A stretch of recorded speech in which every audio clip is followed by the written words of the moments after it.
Ti nuk e ke dhënuar ish bashorten tënë? As pak. Asnjëherë. As jashtë kamerave dhe as përpara kamerave. Asnjëherë. Këto mund të them kam shtë për të laguar. Po nuk unë kam shkuar atje me qetësi dhe ka qenë situatë shumë e tensionuar. Prince Leka ka folur për herë të parë mbi divorcin e bujshëm me Elia Zaharin, si edhe sherrin e dhunshëm mes tyre, e cila u zbulua nga një video e filmuar nga vetë ai. Sipas Lekës, ndarja e tij nga Elia erdhi në disa faza.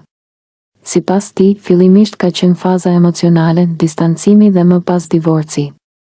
Siç tregon ai, ata jetonin në të njëjtën shtëpi, por të distancuar, madje edhe fotot familjare që publikonin ishin falso.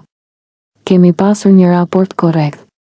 Ndarja ka ardhur me fazë të ndryshme, ka qenë ajo faza emocionale, distancimi, kemi jetuar në një shtëpi, por të distancuar, kam qëndruar vetëm me vajzën, por nuk kishim kontakt, as fizik. Her pas her kemi qenë për mediat. Foto, një kartolinë e bukur, por krejtësisht falso.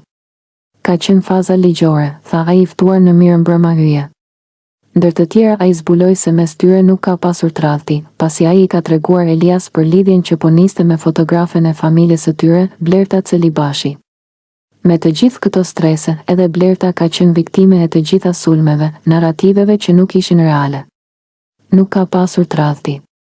Presioni i parë që unë kam njoftuar për lidhjen time me Blertën ka qenë pikërisht Elia.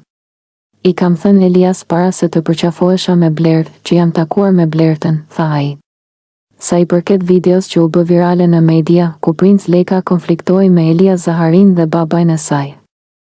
Tha se u pendua që e dorëzoj në polici. E pranoj që gabova, nuk duhet të kisha dhënë asnjëherë videon, ta mbaja për gjyqin sepse ishte një goditje e drejt për drejt. Ne kemi përjetuar një sulm. Ishte një sulm mediatik, një sulm ligjor. Pastaj si janë trajtuar filmimet dhe kanë dalë në publik, jam ndjer i tradhtuar nga ata që kanë publikuar. Tha Prince Leka.